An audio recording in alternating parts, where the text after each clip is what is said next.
Today, we are going to go over affordable loadout options for preppers.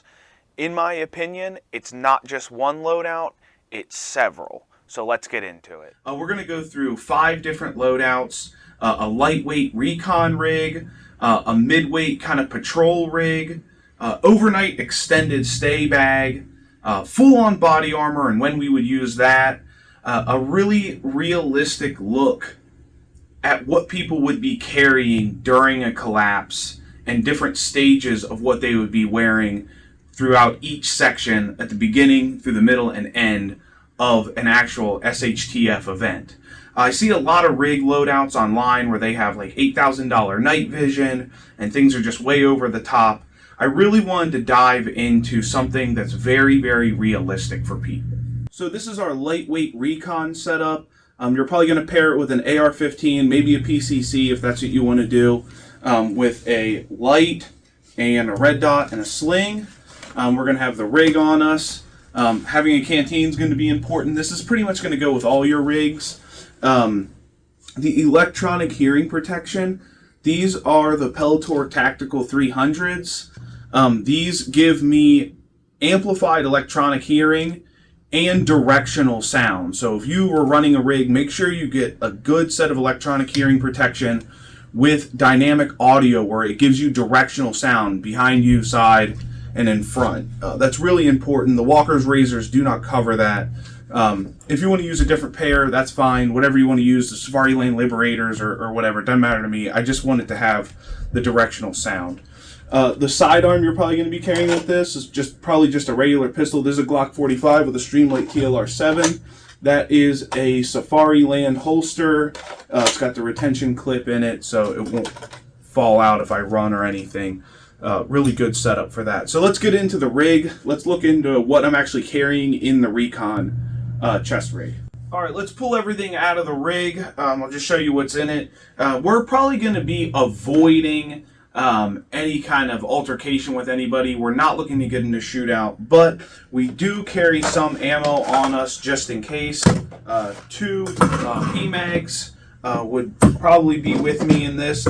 I give up a pocket for one of the mags for a GMRS radio to communicate back. This is the GMRS 9R with the Nagoya 701G antenna. It's a little bit shorter, so it's not poking me in the rig. 2 Glock mags for the sidearm that we would have. If you use a different pistol, that's fine. This is just what we're carrying here. So limited capability, just a little bit of ammo. I'm not running a mic setup with this, but I do want to have a radio on me because this might be a recon thing. We're kind of looking out, seeing what we're doing, seeing what's going on in the town. If military's moved in or whatever, we want to kind of go around the outskirts of town and look at what's going on. So with that being said, we're going to bring some sort of magnification with us. This is a Nikon Aculon. It's a rangefinder. I can look through it. I can also see distances of stuff up to 500 yards if you're planning on taking a shot at anything.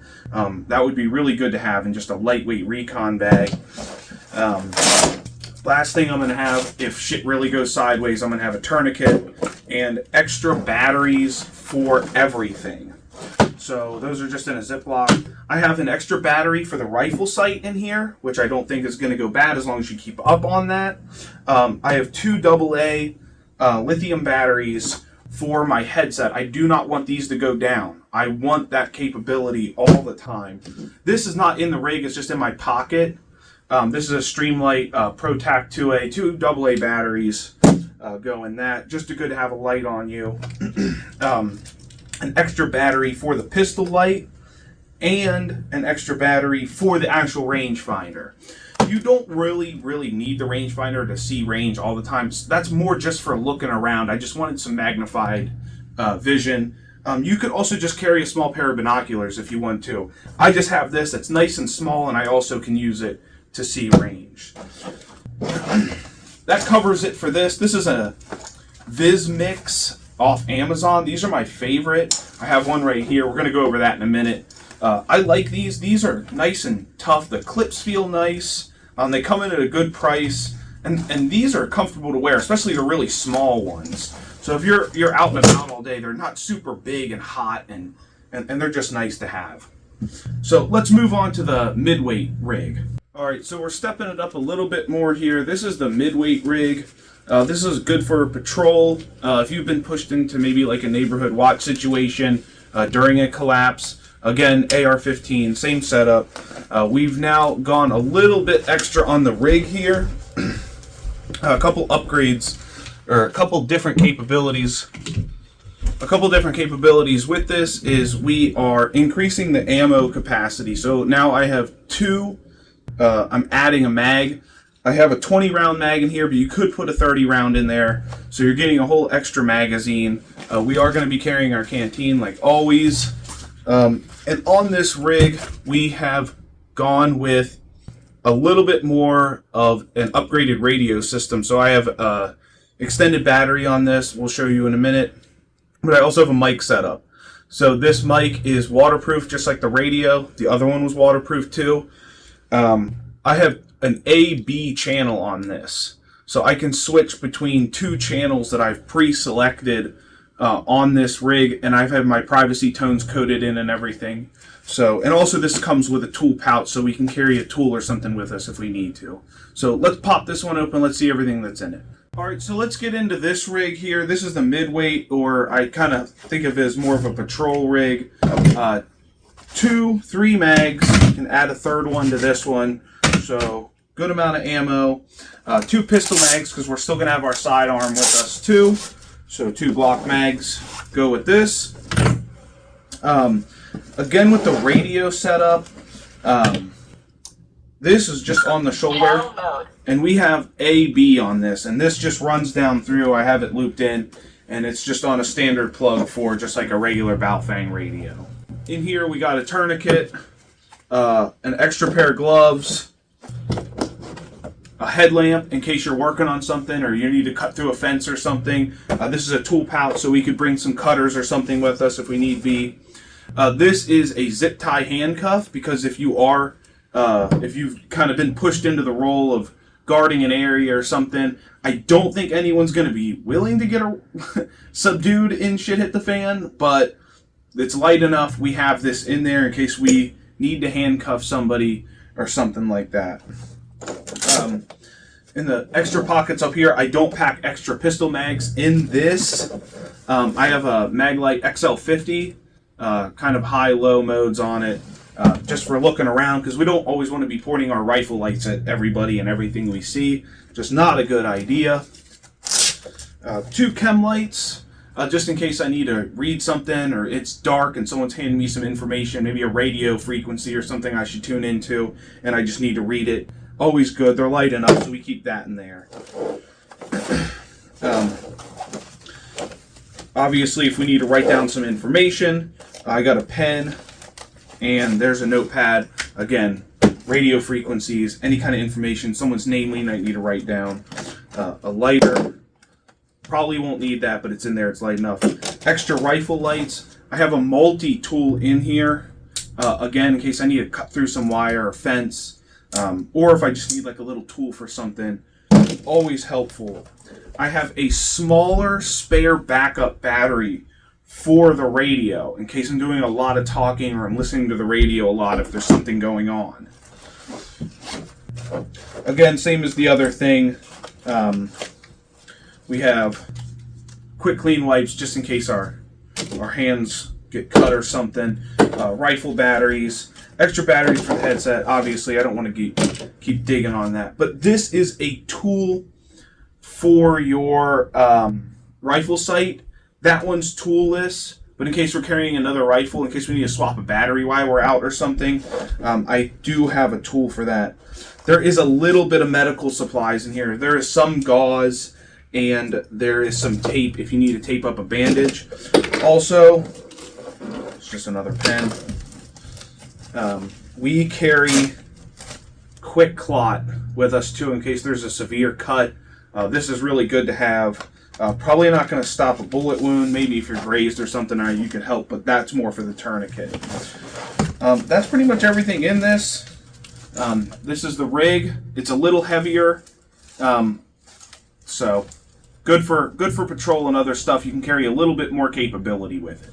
All right, so this is our support bag. Some people might think of it as a bug out bag. Not really going to be bugging out with it. It's got just enough equipment to do an overnight stay, 72 hours away from home and whatnot. So I'm going to take everything out of the bag and put it on the table, and then we'll go over it.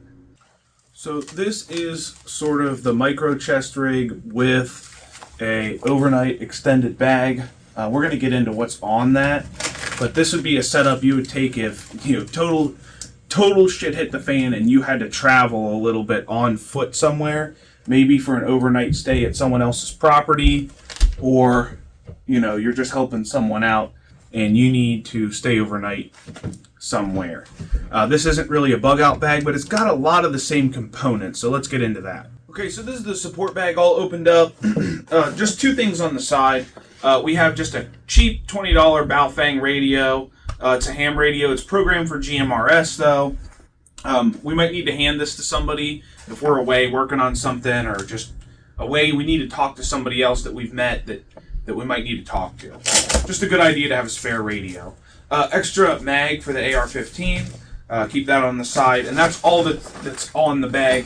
I just have a little shoulder-mounted light. It's just a headlamp that I have Velcroed to the strap. Just nice when you're walking around if you get caught in the dark to kick that on. So this is actually what's in the bag. Let's start with water here. I pack a Katadyn hiker microfilter because we cannot carry enough water on us if we are going to be traveling 15-20 miles on foot. So we're going to need to be refilling our canteens and whatnot with fresh, clean drinking water. This is one of the best ways to do it when you just cannot carry that much water.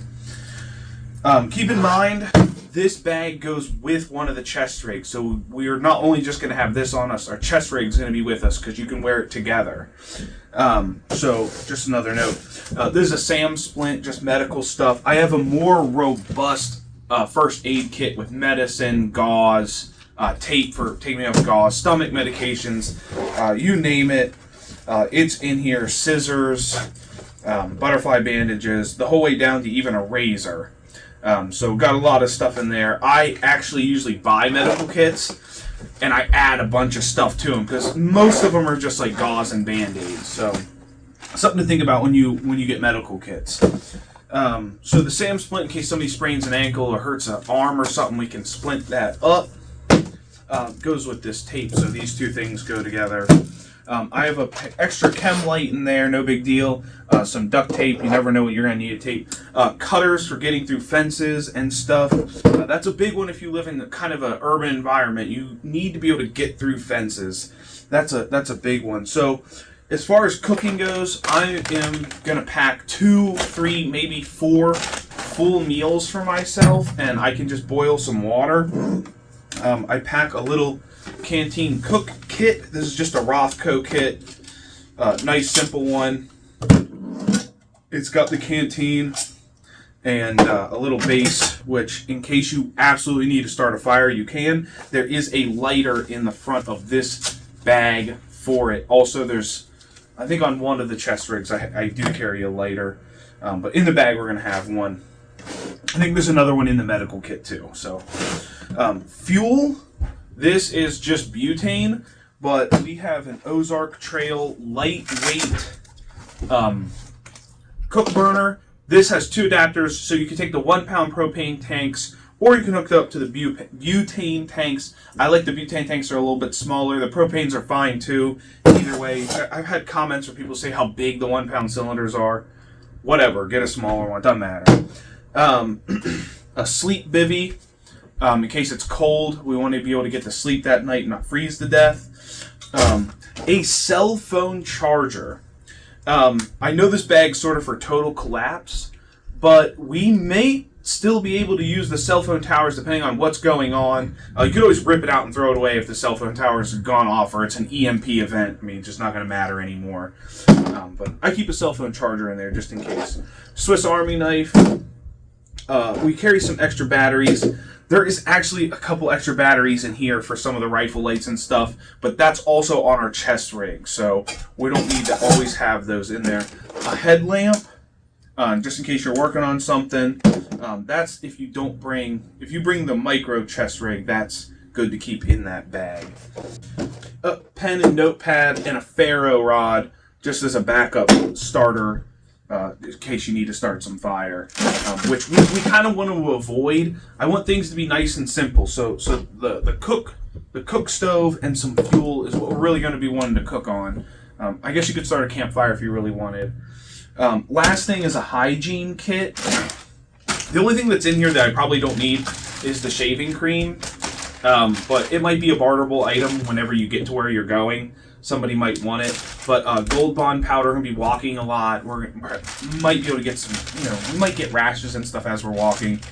Chapstick, toothpaste. There's a toothbrush in there, a pop-up towel, and a big bag of wipes. We're not gonna be able to shower where we're going, most likely. Yeah, and there's a spork in there for our freeze-dried meals. So this covers just kind of needing to stay somewhere overnight. It's not a full bug-out bag. But it's a good 72-hour bag to have if you need to go stay somewhere. Alright, so this is sort of the Grayman. I know a lot of people call it that, but kind of a inconspicuous bag to carry around during shit hit the fan. And I want to start this kind of with saying, I don't know if SHTF is going to be what people think it is, where it's just total pandemonium. Even if that happens, I think it's going to be for a very brief period of time. I think that you're probably most likely going to be in something like this. Something that's not alarming to look at, but you're still armed and have some capability with you. So let's get into this. This is what I think people would probably actually be carrying during SHTF. At least after the kind of crescendo of everything went off and things start settling down. And you start seeing people maybe, the supply chain's broken, but you have people maybe selling food in front of the grocery store or selling goods in front of malls and in parking lots and stuff, where you kind of have community starting to come together to try and survive instead of the supply chain like it used to be if we had a financial collapse or anything. But without further ado, let's get into this. This is kind of a bag you would actually be carrying. It's going to have a small little medical kit in it, bandages, gauze, some stomach medication, antiseptic wipes, your basic stuff. I don't want to get too much into that. Probably going to be carrying a water. You can also have a canteen in here, a pair of gloves. This is one that I think people don't think about enough with SHTF, as people who are starving or leaving their homes or just bailing out on neighborhoods because they've gotten too bad and stuff wherever you live. People are going to be abandoning their animals and their dogs. So I think there's going to be a lot of stray animals and stuff. And keep in mind, you're not just going to want to run around shooting your gun at everything that you see, especially a stray animal or something. You might not have to kill it. You might just have to ward it off. This is just a Smith & Wesson baton. It's kind of like one of the police ones that you would see. If you needed to ward off an animal or something, I'd much rather have this than actually just shooting a bunch of dogs that are around me. So something to think about. We actually carry these in our stroller when we walk the neighborhood, just in case someone's stray dog or aggressive dog got out and attacked our children and us. Even though I probably am going to be carrying, I'm still probably not going to actually shoot an animal unless it's absolutely necessary to do so. So, big one. I've never really seen anyone mention that before, but something to think about. We are going to want to have a radio on us during this because we might be radioing back to buy supplies and stuff. Like if you find something that you want to buy, you might just want to check with your team, your family before. Or just letting them know you're seeing supplies here or there if you're kind of scouting an area. And the cell phone towers might be down, financial crisis, whatnot, towers not being up, companies going out of business, stuff like that. So radio. There is a flashlight in here. This can also be carried in your pocket. So little Streamlight Protac AA, that's with me a lot. pretty much all the time. We're gonna start to think like buildings might have sporadic power. So if you're in a building, you're gonna want to be able to get out of that building in case the power's on when you go in, and it kicks off, and it's dark and stuff, and things are just kind of scary. You're just gonna want to have a good, decent light with you, not like a cell phone light, a real light to get you out of somewhere. So this is in the bag right now because, like I said, I hike with this bag, and I'll walk around the neighborhood and stuff with it. Maybe not with all this stuff in, but this is sort of how I configure it. And when I hike and stuff, I don't actually conceal carry my gun on me. I usually put it in a bag because when you're hiking and moving a lot, the inside the waistband and even the outside of the waistband holsters can get a little bit uncomfortable when you're walking 3, maybe even 6 miles on a hike. So mine usually stays with me. During SHTF, you can either put it on you or in the bag if needed if you're moving a lot. So definitely, you're going to be concealed carrying, not having a full gun on you when you have this kind of setup. And then in here, just a spare mag, another 10-round mag. Earplugs in case you have time to put them on before you fire your gun, and just some extra batteries for the flashlight. And if you are carrying a larger size gun, maybe with a light on it, I have a battery for a pistol light in there too, just in case I'm putting my other gun in this bag. Okay, so this is the body armor setup. This is rated 5.56.223. I think it, like, up close, I think it's like 15 or 20 yards maybe. That's what I'm looking for. It's spall coated. If you have steel, it's not. It's worthless.